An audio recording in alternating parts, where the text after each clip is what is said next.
4 de octubre, San Francisco de Asís. Se ha dicho que San Francisco entró en la gloria desde antes de morir y que es el único santo a quien todas las generaciones hubiesen canonizado unánimemente. Estas exageraciones, que no carecen de fundamento, nos permiten afirmar con la misma verdad que San Francisco es el único santo de nuestros días a quien todos los no católicos estarían de acuerdo en canonizar. Ciertamente no existe ningún santo que sea tan popular como él entre los protestantes y aún entre los no cristianos. San Francisco de Asís cautivó la imaginación de sus contemporáneos, presentándoles la pobreza, la castidad y la obediencia en los términos que los trovadores empleaban para cantar al amor, y con su sencillez ha conquistado a nuestro mundo tan complicado. Los que sueñan en reformas sociales y religiosas acuden al ejemplo del pobrecito de Asís para justificar sus aspiraciones, y los sentimentales no pueden resistir a su inmensa bondad. Pero los rasgos idílicos relacionados con su nombre, su matrimonio con la pobreza, su amor por los pajarillos, la liebre acosada, el halcón, el jilguero de la cueva, su pasión por la naturaleza en el siglo XIII era todavía una cosa natural. Sus hazañas y palabras románticas, todos esos rasgos no son, por decirlo así, más que chispazos de un alma que vivía sumergida en lo sobrenatural, que se nutría en el dogma cristiano y que se había entregado enteramente, no solo a Cristo, sino a Cristo crucificado. Francisco nació en Asís, ciudad de Umbría, en 1181 o 1182. Su padre, Pedro Bernardone, era comerciante. El nombre de su madre era Pica Bourlemont, y algunos autores afirman que pertenecía a una noble familia de la Provenza. Tanto el padre como la madre de Francisco eran personas de gran probidad y ocupaban una situación desahogada. Pedro Bernardone comerciaba especialmente en Francia. Como se hallase en dicho país cuando nació su hijo, las gentes le apodaron Francesco, el francés, por más que en el bautismo recibió el nombre de Juan. En su juventud, Francisco era muy dado a las románticas tradiciones caballerescas que propagaban los trovadores. Disponía de dinero en abundancia y lo gastaba pródigamente, con ostentación. Ni los negocios de su padre, ni los estudios le interesaban lo más mínimo. Lo que le interesaba realmente era gozar de la vida. Sin embargo, no era de costumbres licenciosas y jamás rehusaba una limosna a los mendigos que se la pedían por amor de Dios. Cuando Francisco tenía unos 20 años, estalló la discordia entre las ciudades de Perugia y Asís, y el joven cayó prisionero de los peruginos. La prisión duró 1 año, y Francisco la soportó alegremente. Sin embargo, cuando recobró la libertad, cayó gravemente enfermo. La enfermedad, en la que el joven probó una vez más su paciencia, fortaleció y maduró su espíritu.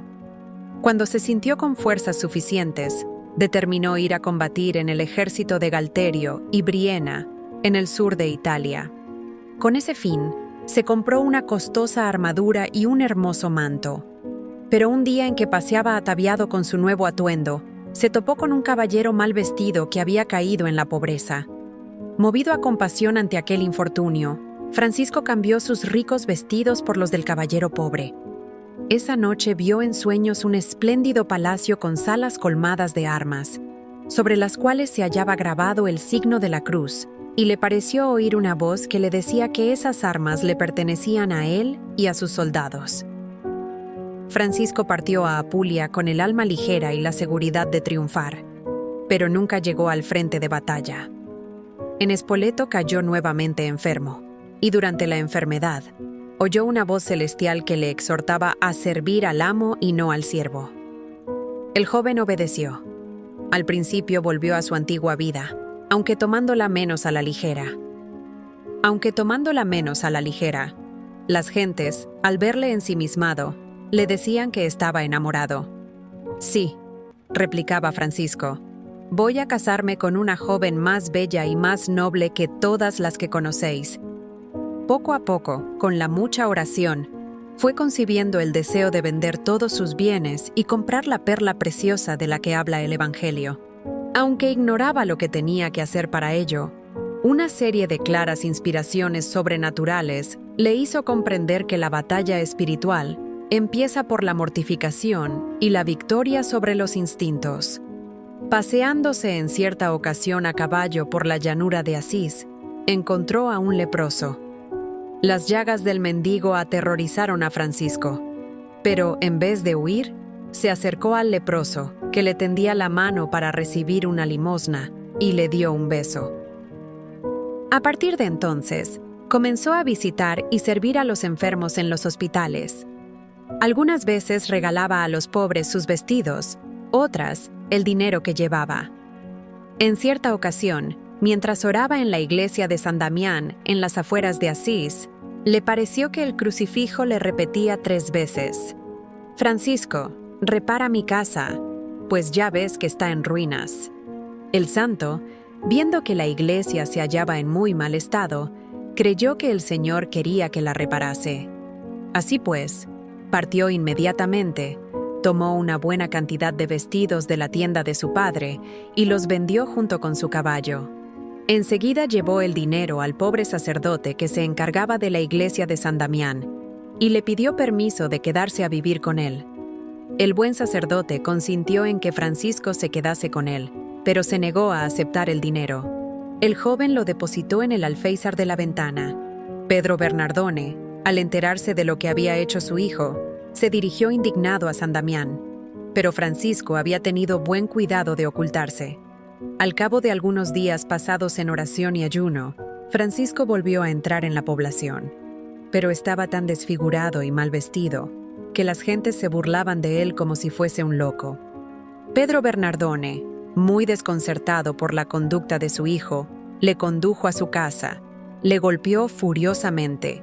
Francisco tenía entonces 25 años, le puso grillos en los pies y le encerró en una habitación.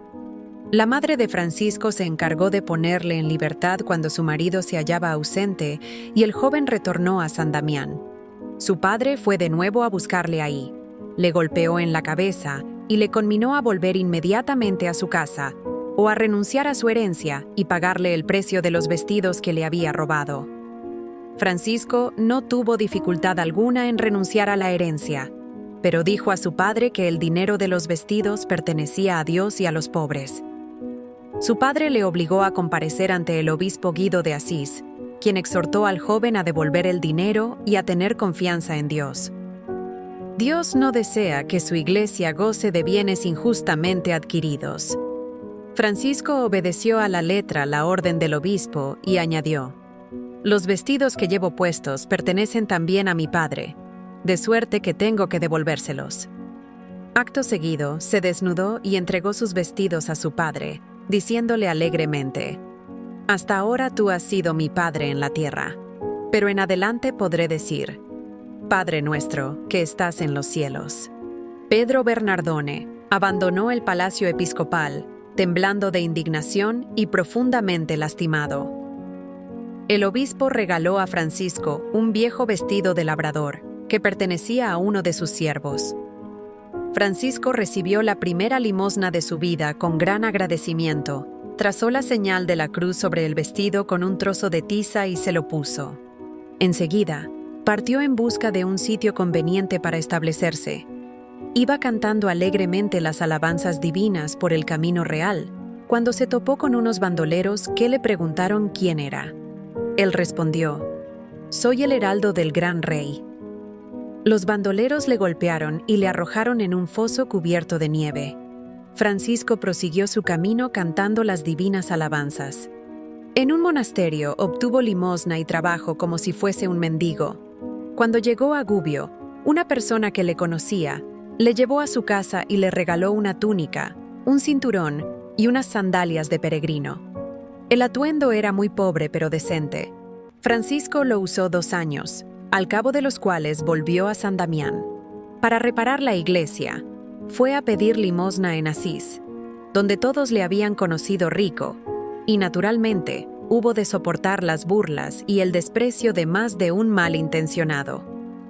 Él mismo se encargó de transportar las piedras que hacían falta para reparar la iglesia y ayudó en el trabajo a los albañiles. Una vez terminadas las reparaciones en la iglesia de San Damián, Francisco emprendió un trabajo semejante en la antigua iglesia de San Pedro. Después, se trasladó a una capillita llamada Porciúncula, que pertenecía a la abadía benedictina de Monte Subasio. Probablemente el nombre de la capillita aludía al hecho de que estaba construida en una reducida parcela de tierra. La Porciúncula se hallaba en una llanura, a unos 4 kilómetros de Asís, y en aquella época estaba abandonada y casi en ruinas. La tranquilidad del sitio agradó a Francisco tanto como el título de Nuestra Señora de los Ángeles, en cuyo honor había sido erigida la capilla. Francisco la reparó y fijó en ella su residencia. Ahí le mostró finalmente el cielo lo que esperaba de él, el día de la fiesta de San Matías del año 1209. En aquella época, el Evangelio de la misa de la fiesta decía: «Id a predicar, diciendo, el reino de Dios ha llegado. Dad gratuitamente lo que habéis recibido gratuitamente». En aquella época, el Evangelio de la misa de la fiesta decía: «Id a predicar, diciendo, el reino de Dios ha llegado. Dad gratuitamente lo que habéis recibido gratuitamente. No poseáis oro, ni 2 túnicas, ni sandalias, ni báculo. He aquí que os envío como corderos en medio de los lobos». Mateo 10, 7, 19.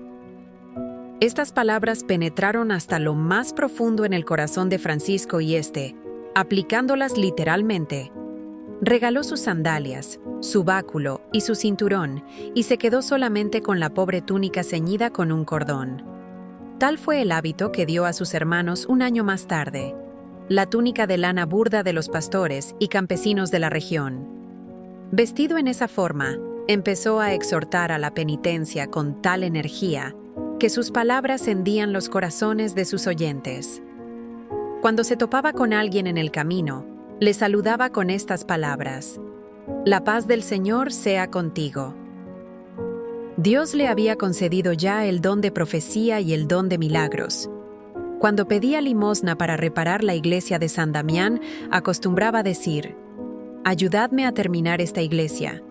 Un día habrá ahí un convento de religiosas en cuyo buen nombre se glorificarán el Señor y la universal iglesia». La profecía se verificó 5 años más tarde en Santa Clara y sus religiosas. Un habitante de Espoleta sufría de un cáncer que le había desfigurado horriblemente el rostro. En cierta ocasión, al cruzarse con San Francisco, el hombre intentó arrojarse a sus pies, pero el santo se lo impidió y le besó en el rostro. El enfermo quedó instantáneamente curado. San Buenaventura comentaba a este propósito: «No sé si hay que admirar más el beso o el milagro». Francisco tuvo pronto numerosos seguidores y algunos querían hacerse discípulos suyos. El primer discípulo fue Bernardo de Quintavalle, un rico comerciante de Asís. Al principio, Bernardo veía con curiosidad la evolución de Francisco y con frecuencia le invitaba a su casa, donde le tenía siempre preparado un lecho próximo al suyo.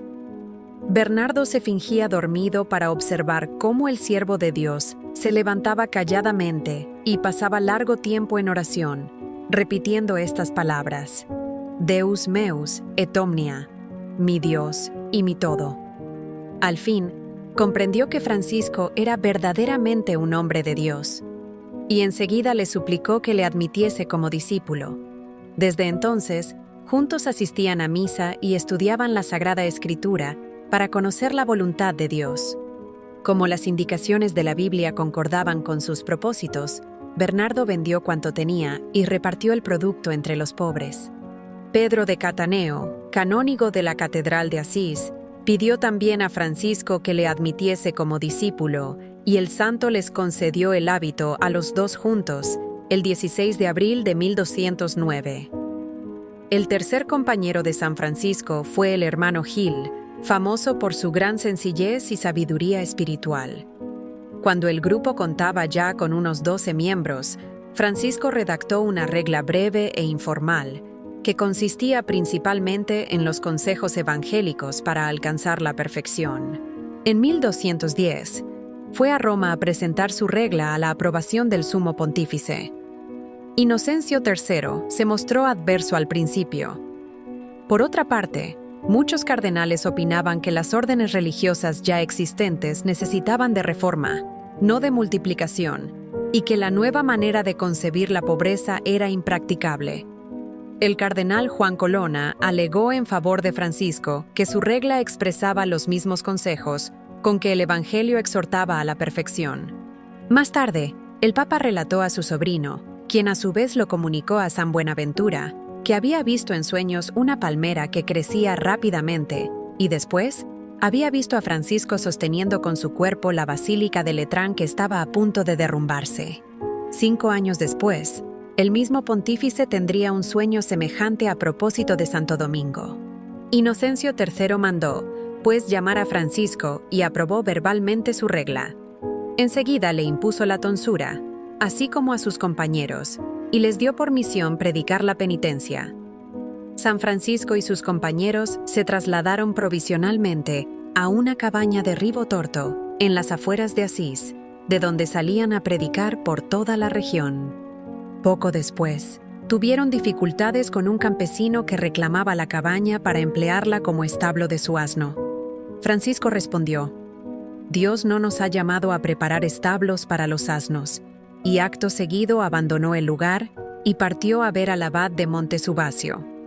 En 1212, el abad regaló a Francisco la capilla de la Porciúncula, a condición de que la conservase siempre como la iglesia principal de la nueva orden. El santo se negó a aceptar la propiedad de la capillita y solo la admitió prestada. En prueba de que la Porciúncula continuaba como propiedad de los benedictinos, Francisco les enviaba cada año, a manera de recompensa por el préstamo, una cesta de pescados cogidos en el riachuelo vecino. Por su parte, los benedictinos correspondían enviándole un tonel de aceite. Tal costumbre existe todavía entre los franciscanos de Santa María de los Ángeles y los benedictinos de San Pedro de Asís. Alrededor de la Porciúncula, los frailes construyeron varias cabañas primitivas, porque San Francisco no permitía que la orden en general y los conventos en particular poseyesen bienes temporales. Había hecho de la pobreza el fundamento de su orden y su amor a la pobreza se manifestaba en su manera de vestirse, en los utensilios que empleaba y en cada uno de sus actos.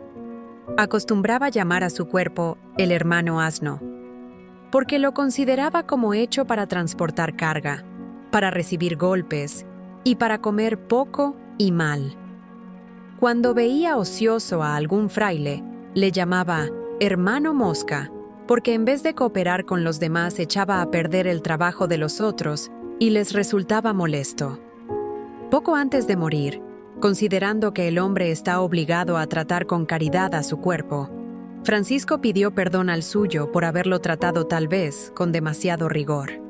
El santo se había opuesto siempre a las austeridades indiscretas y exageradas. En cierta ocasión, viendo que un fraile había perdido el sueño a causa del excesivo ayuno, Francisco le llevó alimento y comió con él para que se sintiese menos mortificado. Al principio de su conversión, viéndose atacado de violentas tentaciones de impureza, solía revolcarse desnudo sobre la nieve. Cierta vez en que la tentación fue todavía más violenta que de ordinario, el santo se disciplinó furiosamente. Como ello no bastase para alejarla, acabó por revolcarse sobre las zarzas y los abrojos. Su humildad no consistía simplemente en un desprecio sentimental de sí mismo, sino en la convicción de que, ante los ojos de Dios, el hombre vale por lo que es y no más. Considerándose indigno del sacerdocio francisco, solo llegó a recibir el diaconado. Detestaba de todo corazón las singularidades. Así, cuando le contaron que uno de los frailes era tan amante del silencio que solo se confesaba por señas, respondió disgustado: «Eso no procede del Espíritu de Dios, sino del demonio. Es una tentación y no un acto de virtud». Dios iluminaba la inteligencia de su siervo con una luz de sabiduría que no se encuentra en los libros. Cuando cierto fraile le pidió permiso de estudiar, Francisco le contestó que, si repetía con devoción el Gloria Patri, llegaría a ser sabio a los ojos de Dios, y él mismo era el mejor ejemplo de la sabiduría adquirida en esa forma. Sus contemporáneos hablan con frecuencia del cariño de Francisco por los animales y del poder que tenía sobre ellos. Por ejemplo, es famosa la reprensión que dirigió a las golondrinas cuando iba a predicar en Albiano. «Hermanas golondrinas, ahora me toca hablar a mí. Vosotras ya habéis parloteado bastante». Famosas también son las anécdotas de los pajarillos que venían a escucharle cuando cantaba las grandezas del Creador, del conejillo que no quería separarse de él en el lago Trasimeno y del lobo de Gubbio amansado por el santo. Algunos autores consideran tales anécdotas como simples alegorías, en tanto que otros les atribuyen valor histórico. Los primeros años de la Orden en Santa María de los Ángeles fueron un período de entrenamiento en la pobreza y la caridad fraternas. Los frailes trabajaban en sus oficios y en los campos vecinos para ganarse el pan de cada día. Cuando no había trabajo suficiente, solían pedir limosna de puerta en puerta, pero el fundador les había prohibido que aceptasen dinero. Estaban siempre prontos a servir a todo el mundo, particularmente a los leprosos y menesterosos. San Francisco insistía en que llamasen a los leprosos mis hermanos cristianos, y los enfermos no dejaban de apreciar esta profunda delicadeza. El número de los compañeros del santo continuaba en aumento. Entre ellos se contaba el famoso juglar de Dios. Fray Junípero, a causa de la sencillez del hermanito, Francisco solía repetir: «Quisiera tener todo un bosque de tales juníperos». En cierta ocasión en que el pueblo de Roma se había reunido para recibir a Fray Junípero, sus compañeros le hallaron jugando apaciblemente con los niños fuera de las murallas de la ciudad. Santa Clara acostumbraba llamarle el juguete de Dios. Clara había partido de Asís para seguir a Francisco en la primavera de 1212, después de oírle predicar.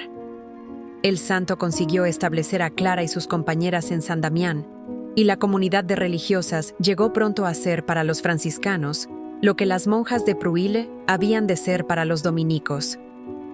Una muralla de fuerza femenina, un vergel escondido de oración que hacía fecundo el trabajo de los frailes. En el otoño de ese año, Francisco, no contento con todo lo que había sufrido y trabajado por las almas en Italia, resolvió ir a evangelizar a los maometanos.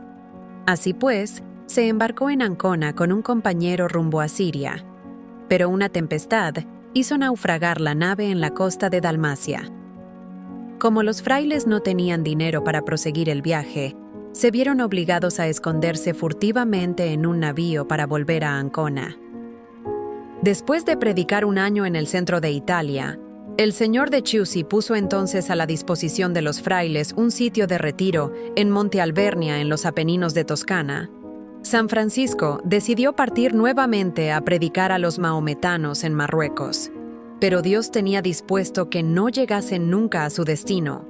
El santo cayó enfermo en España y después tuvo que retornar a Italia. Ahí se consagró apasionadamente a predicar el Evangelio a los cristianos. San Francisco dio a su orden el nombre de frailes menores por humildad, pues quería que sus hermanos fuesen los siervos de todos y buscasen siempre los sitios más humildes.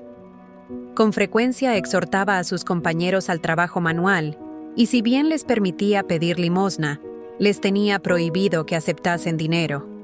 Pedir limosna no constituía para él una vergüenza, ya que era una manera de imitar la pobreza de Cristo.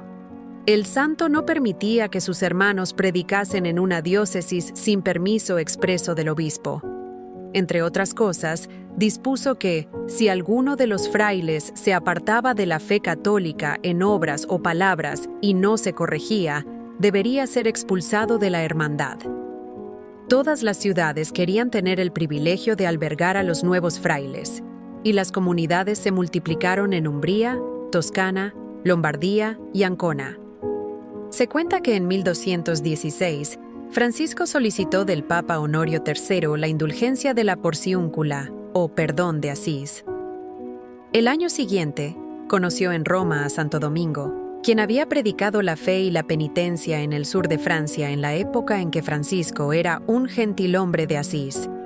San Francisco tenía también la intención de ir a predicar en Francia, pero, como el cardenal Ugolino, quien fue más tarde papa con el nombre de Gregorio IX, le disuadiese de ello, envió en su lugar a los hermanos Pacífico y Agnello. Este último había de introducir más tarde la orden de los frailes menores en Inglaterra. El sabio y bondadoso cardenal Ugolino ejerció una gran influencia en el desarrollo de la orden. Los compañeros de San Francisco eran ya tan numerosos que se imponía forzosamente cierta forma de organización sistemática y de disciplina común. Así pues, se procedió a dividir a la orden en provincias, al frente de cada una de las cuales se puso a un ministro, encargado del bien espiritual de los hermanos. Si alguno de ellos llegaba a perderse por el mal ejemplo del ministro, éste tendría que responder de él ante Jesucristo. Los frailes habían cruzado ya los Alpes y tenían misiones en España, Alemania y Hungría. El primer capítulo general se reunió, en la Porciúncula, en Pentecostés del año de 1217. En 1219, tuvo lugar el capítulo de las esteras, así llamado por las cabañas que debieron construirse precipitadamente con esteras para albergar a los delegados. Se cuenta que se reunieron entonces 5.000 frailes. Nada tiene de extraño que en una comunidad tan numerosa, el espíritu del fundador se hubiese diluido un tanto. Los delegados encontraban que San Francisco se entregaba excesivamente a la aventura, es decir, con demasiada confianza en Dios, y exigían un espíritu más práctico. El santo se indignó profundamente y replicó: «Hermanos míos, el Señor me llamó por el camino de la sencillez y la humildad, y por ese camino persiste en conducirme, no solo a mí, sino a todos los que estén dispuestos a seguirme. El Señor me dijo que deberíamos ser pobres y locos en este mundo, y que ese y no otro sería el camino por el que nos llevaría. Quiera Dios confundir vuestra sabiduría y vuestra ciencia, y haceros volver a vuestra primitiva vocación, aunque sea contra vuestra voluntad y aunque la encontréis tan defectuosa». A quienes le propusieron que pidiese al Papa permiso para que los frailes pudiesen predicar en todas partes sin autorización del obispo, Francisco repuso: «A quienes le propusieron que pidiese al Papa permiso para que los frailes pudiesen predicar en todas partes sin autorización del obispo, Francisco repuso: Cuando los obispos vean que vivís santamente y que no tenéis intenciones de atentar contra su autoridad, serán los primeros en rogaros que trabajéis por el bien de las almas que les han sido confiadas. Considerad como el mayor de los privilegios el no gozar de privilegio alguno». Al terminar el capítulo, San Francisco envió a algunos frailes a la primera misión entre los infieles de Túnez y Marruecos y se reservó para sí la misión entre los sarracenos de Egipto y Siria. En 1215, durante el Concilio de Letrán, el Papa Inocencio III había predicado una nueva cruzada, pero tal cruzada se había reducido simplemente a reforzar el reino latino de Oriente. Francisco quería blandir la espada de Dios. En junio de 1219, se embarcó en Ancona con 12 frailes. La nave los condujo a Damieta, en la desembocadura del Nilo. Los cruzados habían puesto sitio a la ciudad, y Francisco sufrió mucho al ver el egoísmo y las costumbres disolutas de los soldados de la cruz.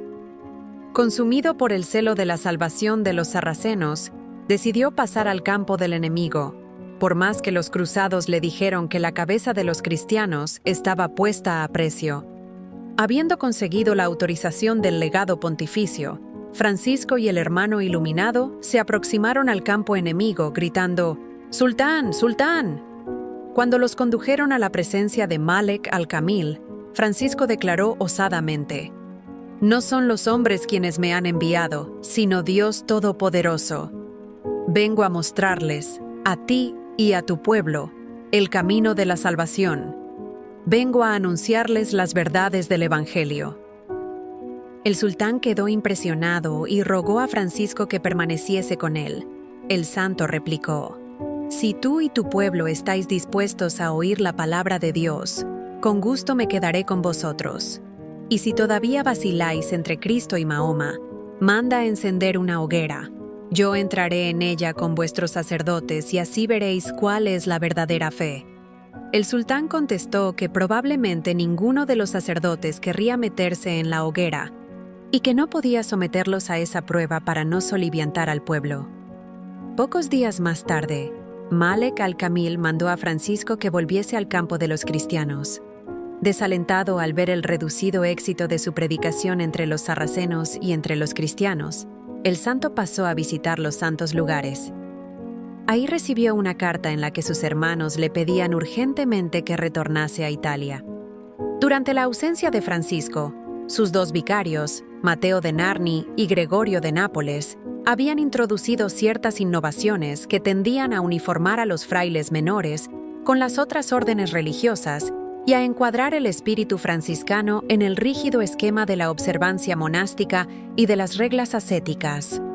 Las religiosas de San Damián tenían ya una constitución propia, redactada por el cardenal Ugolino sobre la base de la regla de San Benito. Al llegar a Bolonia, Francisco tuvo la desagradable sorpresa de encontrar a sus hermanos hospedados en un espléndido convento. El santo se negó a poner los pies en él y vivió con los frailes predicadores. Enseguida mandó llamar al guardián del convento franciscano, le reprendió severamente y le ordenó que los frailes abandonasen la casa. Tales acontecimientos tenían a los ojos del santo las proporciones de una verdadera traición.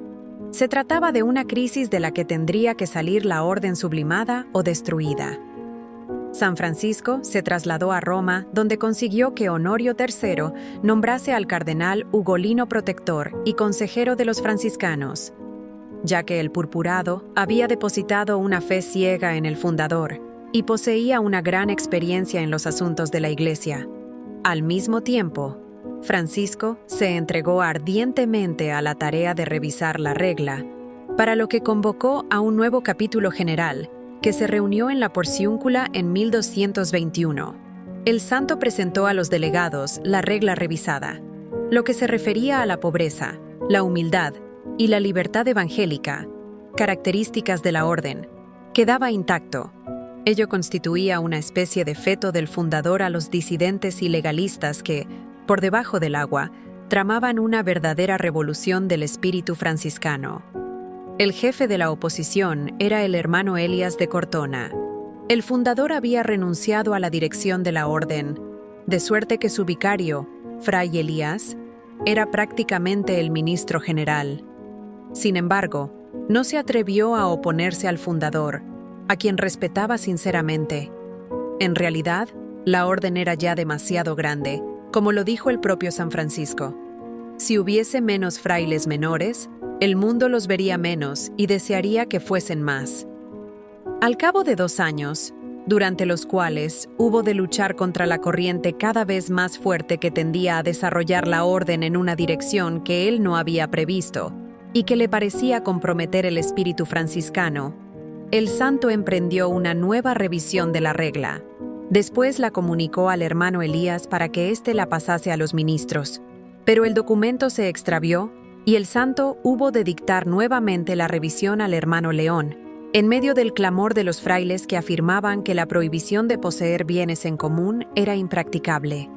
La regla, tal como fue aprobada por Honorio XIII en 1223, representaba sustancialmente el espíritu y el modo de vida por el que había luchado San Francisco desde el momento en que se despojó de sus ricos vestidos ante el obispo de Asís. Unos 2 años antes, San Francisco y el cardenal Ugolino habían redactado una regla para la cofradía de laicos que se habían asociado a los frailes menores y que correspondía a lo que actualmente llamamos Tercera Orden, fincada en el espíritu de la Carta a todos los cristianos, que Francisco había escrito en los primeros años de su conversión. La cofradía, formada por laicos entregados a la penitencia, que llevaban una vida muy diferente de la que se acostumbraba entonces, llegó a ser una gran fuerza religiosa en la Edad Media. En el derecho canónico actual, Los terciarios de las diversas órdenes gozan todavía de un estatuto específicamente diferente del de los miembros de las cofradías y congregaciones marianas. San Francisco pasó la Navidad de 1223 en Greccio, en el Valle de Rieti. Con tal ocasión, había dicho a su amigo Juan de Avellita: «Quisiera hacer una especie de representación viviente del nacimiento de Jesús en Belén, para presenciar, por decirlo así, con los ojos del cuerpo la humildad de la encarnación y verle recostado en el pesebre entre el buey y el asno». En efecto, el santo construyó entonces en la ermita una especie de cueva y los campesinos de los alrededores asistieron a la misa de medianoche, en la que Francisco actuó como diácono y predicó sobre el misterio de la Natividad. Probablemente ya existía para entonces la costumbre del Belén o nacimiento, pero el hecho de que el santo la hubiese practicado contribuyó indudablemente a popularizarla. San Francisco permaneció varios meses en el retiro de Greccio, consagrado a la oración, pero ocultó celosamente a los ojos de los hombres las gracias especialísimas que Dios le comunicó en la contemplación. El hermano León, que era su secretario y confesor, afirmó que le había visto varias veces durante la oración elevarse tan alto sobre el suelo que apenas podía alcanzarle los pies, y en ciertas ocasiones ni siquiera eso. Alrededor de la fiesta de la Asunción de 1224, el santo se retiró a Monte Albernia y se construyó ahí una pequeña celda. Llevó consigo al hermano León, pero prohibió que fuese alguien a visitarle hasta después de la fiesta de San Miguel. Ahí fue donde tuvo lugar, alrededor del día de la Santa Cruz de 1224, el milagro de los estigmas, del que hablamos el 17 de septiembre. Francisco trató de ocultar a los ojos de los hombres las señales de la pasión del Señor que tenía impresas en el cuerpo. Por ello, a partir de entonces, llevaba siempre las manos dentro de las mangas del hábito y usaba medias y zapatos. Sin embargo, deseando el consejo de sus hermanos, comunicó lo sucedido al hermano iluminado y a algunos otros, pero añadió que le habían sido reveladas ciertas cosas que jamás descubriría a hombre alguno sobre la tierra. En cierta ocasión en que se hallaba enfermo, alguien propuso que se le leyese un libro para distraerle. El santo respondió: «Nada me consuela tanto como la contemplación de la vida y pasión del Señor. Aunque hubiese de vivir hasta el fin del mundo, con ese solo libro me bastaría». Francisco se había enamorado de la santa pobreza mientras contemplaba a Cristo crucificado y meditaba en la nueva crucifixión que sufría en la persona de los pobres. El santo no despreciaba la ciencia, pero no la deseaba para sus discípulos. Los estudios solo tenían razón de ser como medios para un fin y solo podían aprovechar a los frailes menores, si no les impedían consagrar a la oración un tiempo todavía más largo, y si les enseñaban más bien a predicarse a sí mismos que a hablar a otros. Francisco aborrecía los estudios que alimentaban más la vanidad que la piedad, porque entibiaban la caridad y secaban el corazón.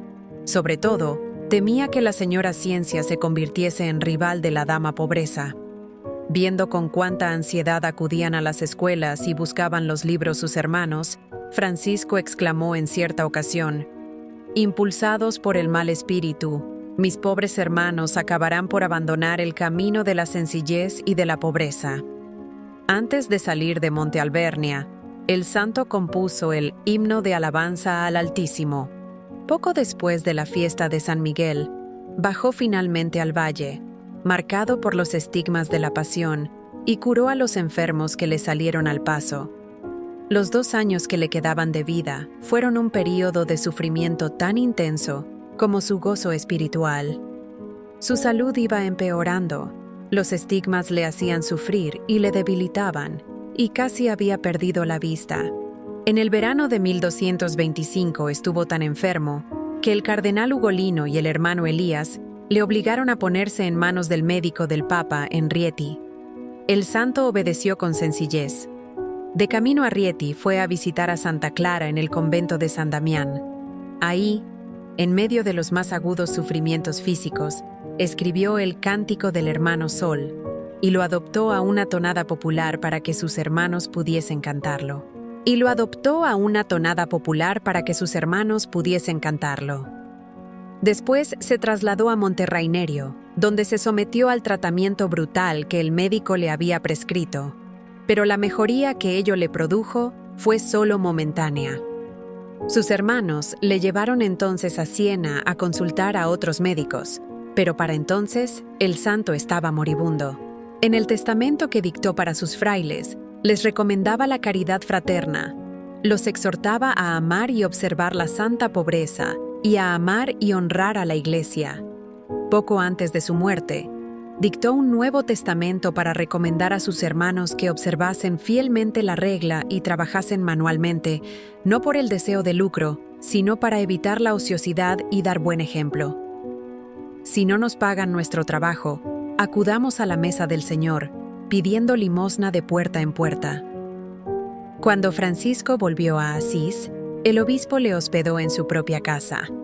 Francisco rogó a los médicos que le dijesen la verdad, y estos confesaron que solo le quedaban unas cuantas semanas de vida. «Bienvenida, hermana muerte», exclamó el santo, y acto seguido, pidió que le transportasen a la Porciúncula. Por el camino, cuando la comitiva se hallaba en la cumbre de una colina, desde la que se dominaba el panorama de Asís, pidió a los que portaban la camilla que se detuviesen un momento, y entonces volvió sus ojos ciegos en dirección a la ciudad e imploró las bendiciones de Dios para ella y sus habitantes. Después mandó a los camilleros que se apresurasen a llevarle a la Porciúncula. Cuando sintió que la muerte se aproximaba, Francisco envió a un mensajero a Roma para llamar a la noble dama Giacoma di Settesoli, que había sido su protectora, para rogarle que trajese consigo algunos cirios y un sayal para amortajarle, así como una porción de un pastel que le gustaba mucho. Felizmente, la dama llegó a la Porciúncula antes de que el mensajero partiese. Francisco exclamó: «Bendito sea Dios que nos ha enviado a nuestra hermana Giacoma. La regla que prohíbe la entrada a las mujeres no afecta a nuestra hermana Giacoma. Decidle que entre». El santo envió un último mensaje a Santa Clara y a sus religiosas, y pidió a sus hermanos que entonasen los versos del Cántico del Sol, en los que alaba a la muerte.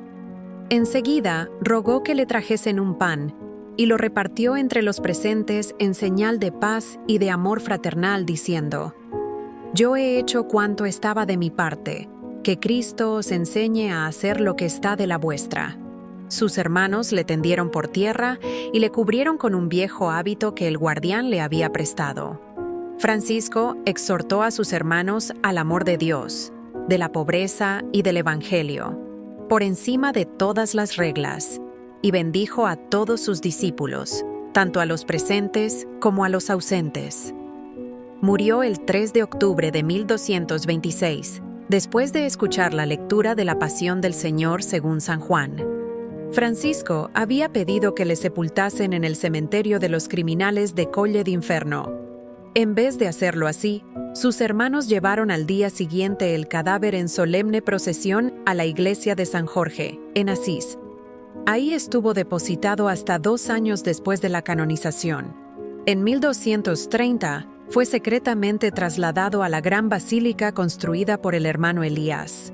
El cadáver desapareció de la vista de los hombres durante 6 siglos, hasta que en 1818, tras 52 días de búsqueda, fue descubierto bajo el altar mayor a varios metros de profundidad. El santo no tenía más que 44 o 45 años al morir. No podemos relatar aquí, ni siquiera en resumen, la azarosa y brillante historia de la orden que fundó. Digamos simplemente que sus 3 ramas, la de los frailes menores, la de los frailes menores capuchinos y la de los frailes menores conventuales, forman el instituto religioso más numeroso que existe actualmente en la Iglesia.